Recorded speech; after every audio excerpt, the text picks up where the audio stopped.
Welcome to another episode of Obscured Reality. Join your hosts, Mark and Mike, as they take you through a journey of the extraordinary, bizarre, and often frightening world of the unknown. Explore topics of the paranormal, UFOs, alien abduction, lost civilizations, mythical monsters, and other unexplained mysteries. Come along with us as we transcend into another dimension of obscured reality. Welcome back to Obscured Reality. I'm your host, Mark, and joining me tonight, your co-host, Mike. Hey, everybody. It's glad to be here. How you feeling tonight? It's been a while, a whole week. Yeah, it's been a whole week, and super excited to get this show on the road. Sounds good to me. Let's do it. We got a abduction case tonight. Ooh. And I don't mean a kidnapping, kind of, but an alien abduction. Oh, so we're talking some UFO stuff tonight. Yeah. It kind of fell under UFO topic, but it's more abduction. All right, yeah, I'm good with that. Yeah. Have you heard of Travis Walton? No, I have not. Famous case. I'm sure you've heard it in passing, I'm sure. We've never really talked about it. Is that the guy that he was out in the woods and with like a pickup truck and okay. Yeah, he's a logger. He was out logging with, well, we'll get into it, but a few other guys. There's some interesting stuff to the case we'll get into and okay. see what's going on. So this took place November 5th. 1975. Again, the guy's name is Travis Walton. I'm sure if you've subscribed to this channel, good chance you've heard of him. He was logging in a national forest in Snowflake, Arizona.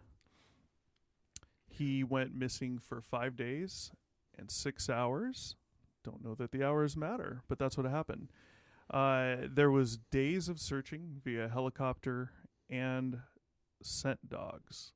So I don't know exactly how long they searched, but quite a few days.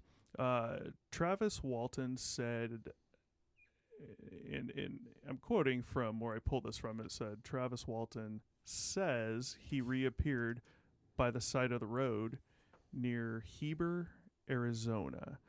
So it wasn't necessarily, someone was there and boom, he appeared. This is what he's saying, okay? His case received mainstream publicity, and it remains one of the best-known alien abduction stories, while scientific skeptics, of course, consider it a hoax. Of course, there's never going to be a really, at least as of now, way to tell, but 1978, Walton wrote a book about his purported abduction titled The Walton Experience, which was adapted into the 1993 film Fire in the Sky. Oh, yeah, Probably that heard was of a good movie. I did see that, although it was a long time ago. Yeah. I've never even tried it. I might now. Yeah. Might be a good idea, So, abduction claims. What have been the claims?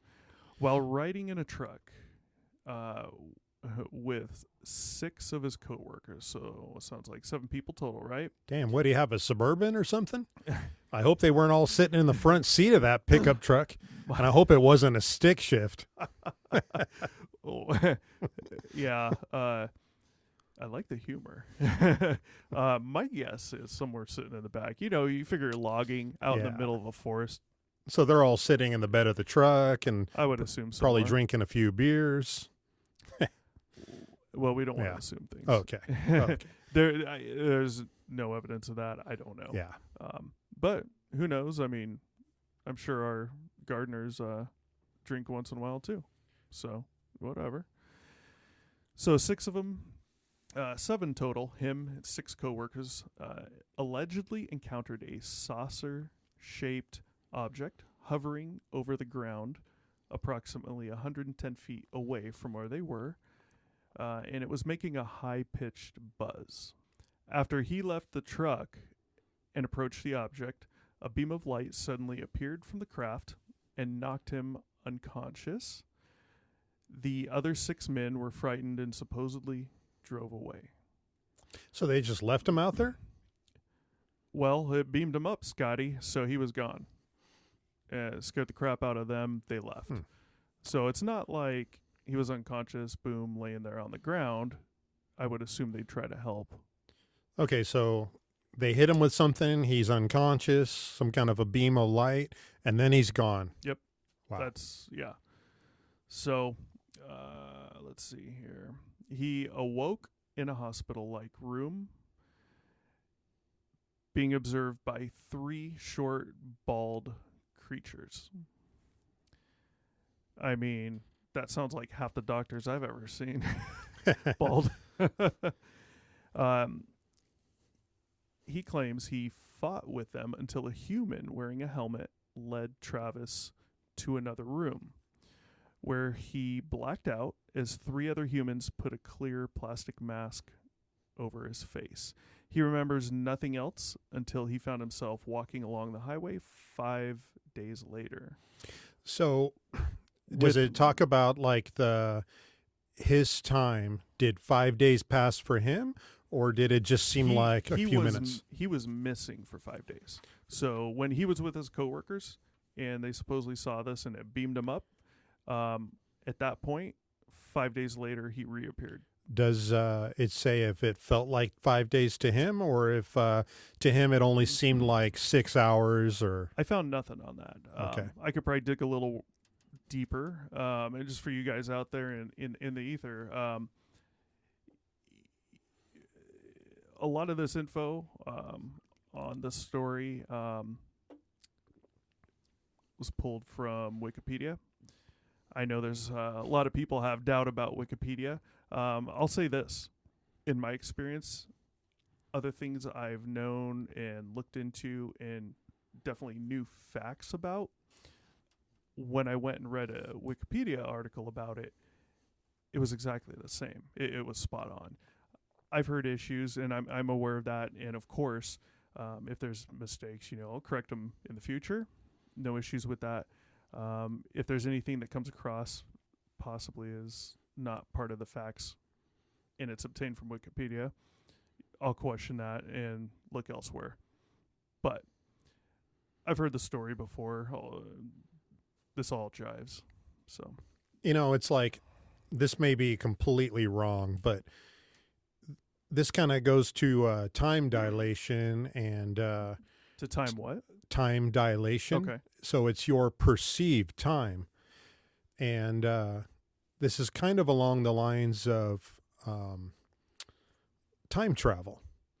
So if he was taken, and let's just say he gets on this ship and they whisk him away to space and they zip off and they're doing, let's just say, 50% the speed of light, and they're like going back to their home planet. If only, like, say, he could have been gone for 2 days and it seemed like 5. Yeah, it's like 10 hours could have passed for him, but 5 or 6 days could have passed for us by the time they bring him back. Right. So the faster you go, your perception of time and the perception of time for the people left here on Earth would be different. So 5 days for him could be like a year for us. Right. And 6 hours for him could be like 5 days for us. Right. And that is factual. That is really a thing. Time travel is real in that sense. Yeah, it's look it up, but with our current technology to do that. And I know I'm just kind of going off on a little bit of a tangent, but as far as like the time travel thing, that could explain some of the time missing. So for him, maybe only a few hours, but for us, multiple days. And an interesting thing with time travel. Yeah, you're laughing. I mean, I know. I can't not laugh. I know. And I have no clue what you're saying. Well, an interesting thing with like the whole time travel concept is You're not going to tell me if you fart in space, it no one's can hear it. circles the globe. Hey, nobody can hear it though because True. there's no air. True. But when you're talking time travel, and I know this is completely off topic to what we were talking about now, but you have time and a place. So if you were just to travel, like say ahead for 2 days, and you pop up in the exact same spot in 2 days, well, the Earth is in orbit. The Earth has been long gone. Right. So not only do you need a time, but you need a place. You need coordinates. Let's just say I were to tell you. You need future coordinates. Absolutely. Like if I were to say, hey, tomorrow, meet me for lunch at 2:00, you're going to say, where? If I say, hey, tomorrow, meet me over at Claim jumper. Claim Jumper, you're going to say, what time? So you really need a coordinates. You need a set Right. of what time and what place, and those two need to intersect. Yeah. Yeah. That's fact. Unfortunately, at least where I pulled the story, I didn't see any mention of what he claimed, how long it seemed like he was gone. That would be interesting. I wish I had thought of that. I did now, right? After you told me, but it'd be interesting to see. And I'm just how he reaching felt for it. something right now. It's just something to make it a little more interesting and Yeah. some ideas. And I hear you. So publicity. Publicity is important in a story like this, to see the credibility of someone, right? Are they obtaining a lot of publicity after this? Are they trying to make money? Those types of things. The idea is if they're doing a lot of that, more so trying to make money off it, the idea is that they would probably be less credible.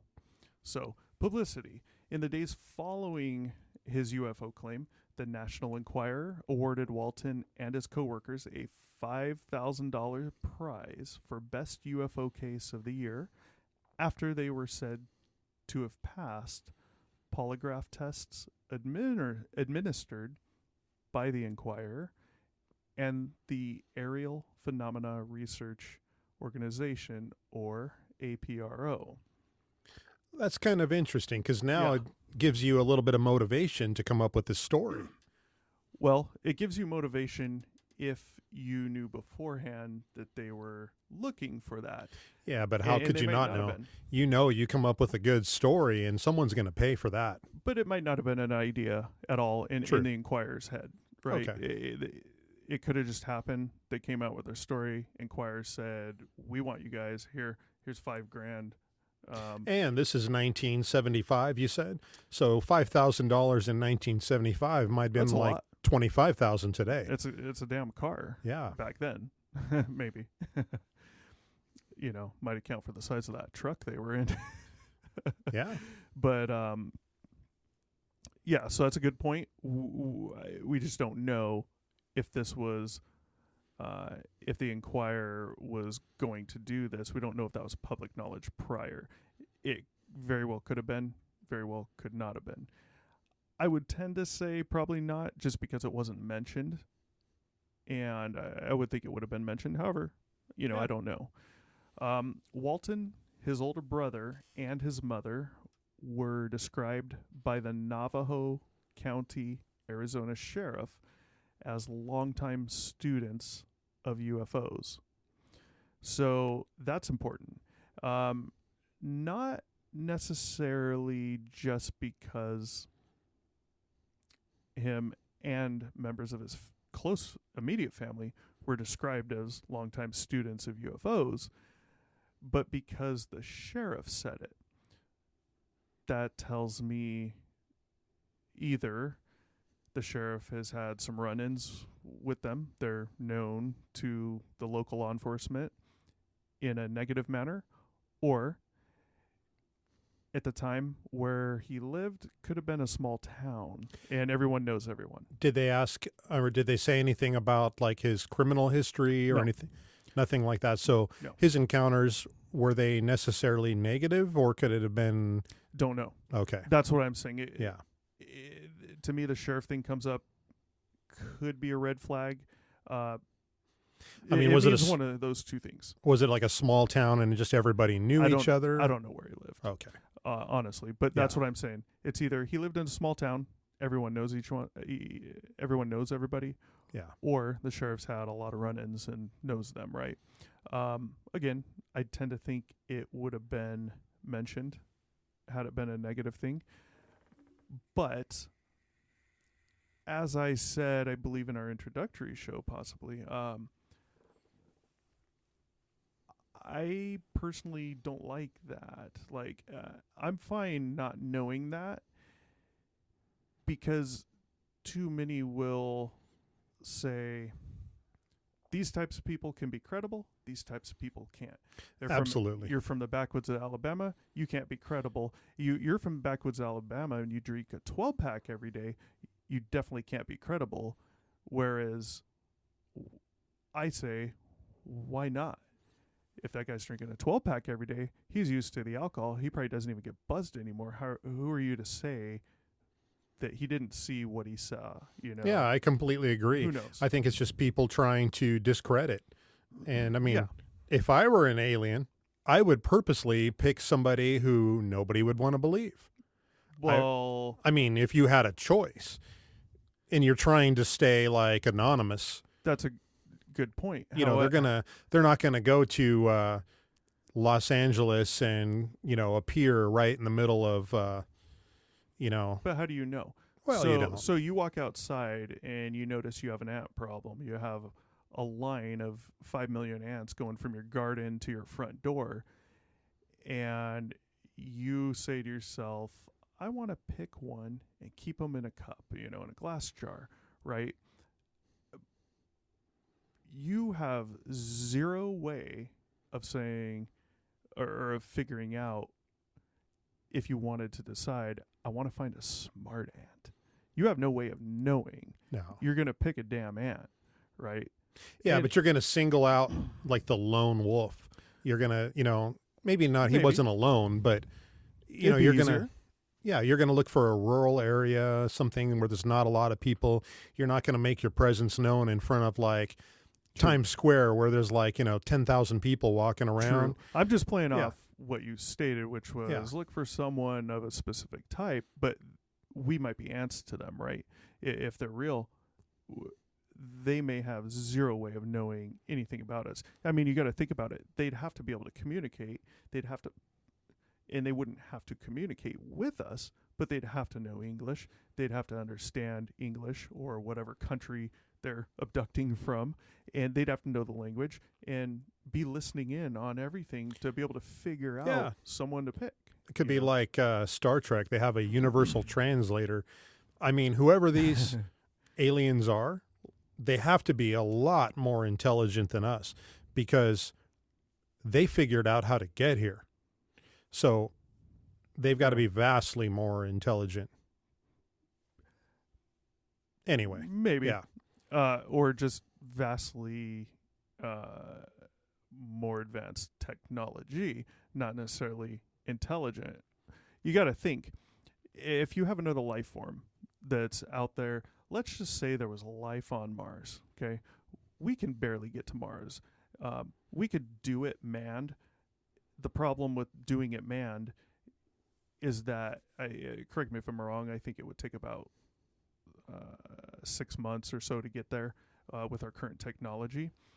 If we did that manned, that's fine. We could probably easily supply him with food and water for a 6-month trip there and a 6-month trip back. The problem is, once he's there and wants to land, you got to wait for that to come back all the way around in alignment where they can launch, where it's going to be the closest point to Earth and get back within 6 months. Right. There's a window of opportunity. Right. You know, so, well, moving on. Authorities thought he'd been murdered by his coworkers, but then he returned. So he wasn't murdered.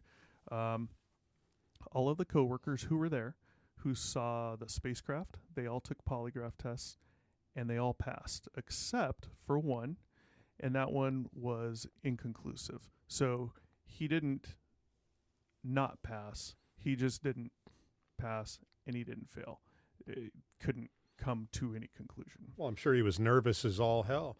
I mean, talking to law enforcement with a polygraph hooked up to you, and you're talking about that kind of a subject, he was probably nervous. They're going to lock me away if I tell them this. Don't assume that the polygraph was administered by law enforcement yet. Well, Well, yeah, you're right. we'll I get shouldn't there. assume, but We'll get there. okay. I think it's in here. Okay. It plays a part, I think. UFO researcher Philip Klass, which some of you out there may have heard. I've heard his name before.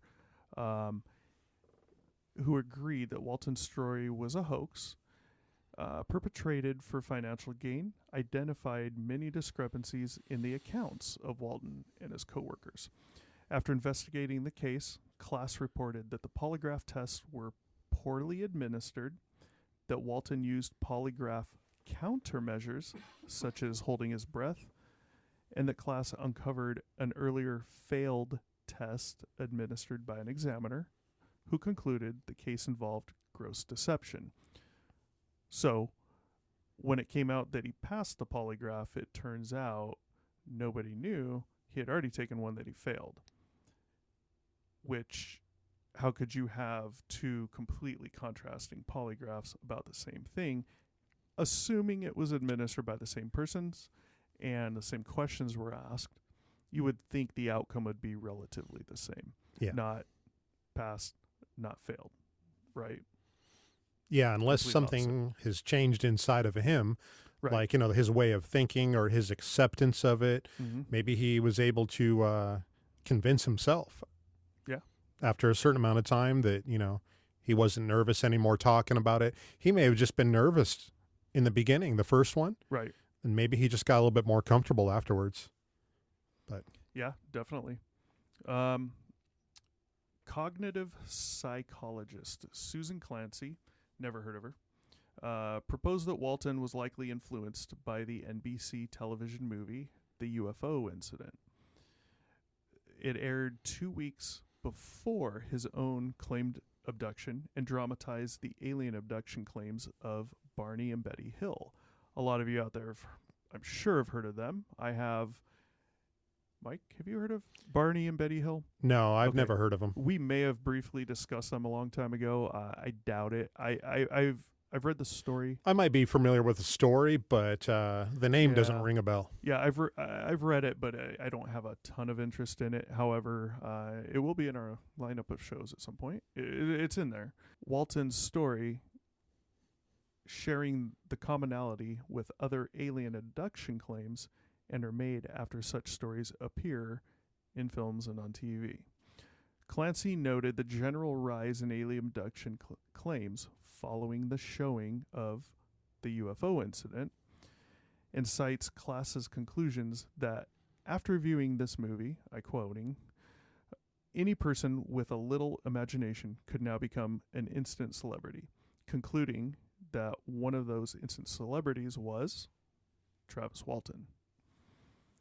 That's his opinion.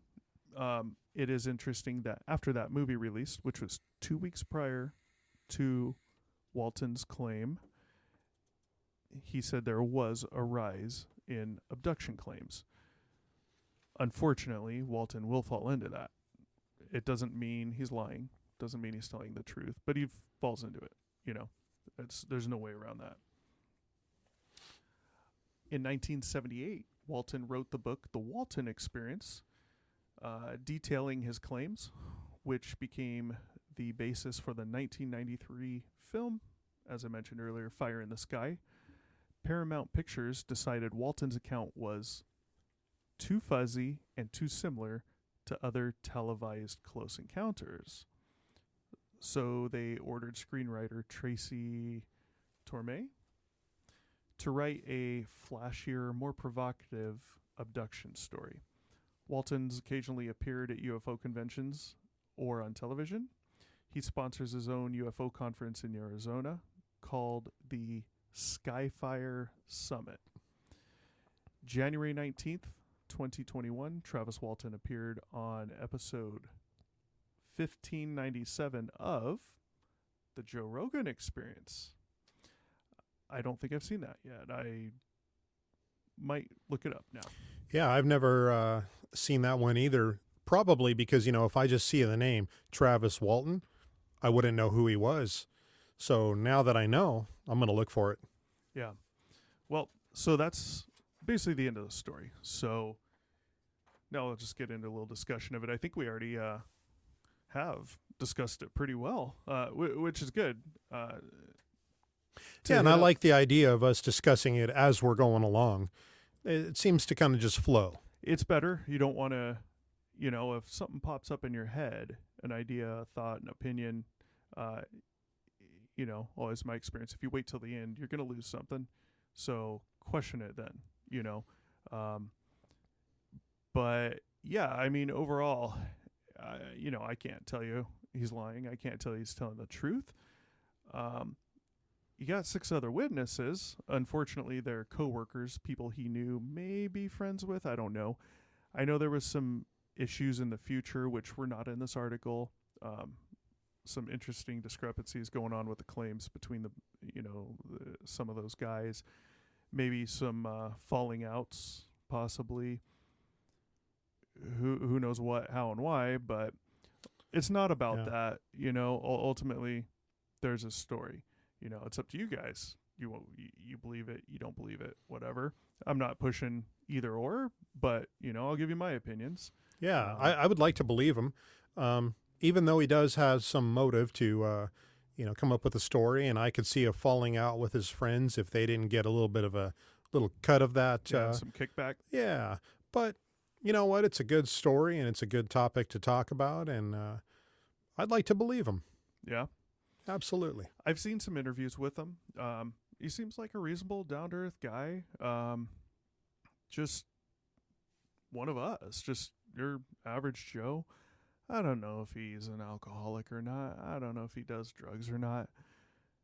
It doesn't lessen the claim to me, you know? Yeah, I agree. So, that's what it's all about. Here's a story, and that's what it is. I don't know. I'd have to lean towards, especially with what's happening nowadays, I'd have to lean towards the possibility that there may be a better chance he's telling the truth. Even if something didn't happen, I've thought about a lot, and we'll get into this in another episode, but dreams, and I think it's safe to say we've all had at least a couple dreams where you wake up and you're like, oh my God, am I dreaming now? Like, the dream was so real. There was no issues with the dream.